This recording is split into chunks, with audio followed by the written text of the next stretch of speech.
بسم اللہ الرحمن الرحیم۔ آج کی اس ویڈیو کا عنوان ہے تیری امت کے ساتھ کیا کروں۔ حدیث پاک میں آتا ہے کہ حضرت سیدنا حذیفہ رضی اللہ تعالی عنہ بیان کرتے ہیں کہ محبوب خدا صلی اللہ علیہ وسلم نے ارشاد فرمایا، بے شک میرے رب کریم نے مجھ سے میری امت کے بارے میں میری رائے طلب فرمائی کہ میں ان کے ساتھ کیا کروں۔ میں نے عرض کی، اے میرے رب، تو جو چاہے کر، کیونکہ وہ تیری مخلوق اور تیرے بندے ہیں۔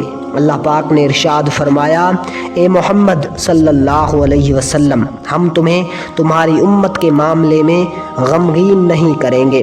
اور اللہ کریم نے مجھے خوشخبری دی کہ سب سے پہلے میری امت میں سے 70,000 جنت میں داخل ہوں گے، اور ان میں سے ہر 1000 کے ساتھ 70,000 مزید ہوں گے۔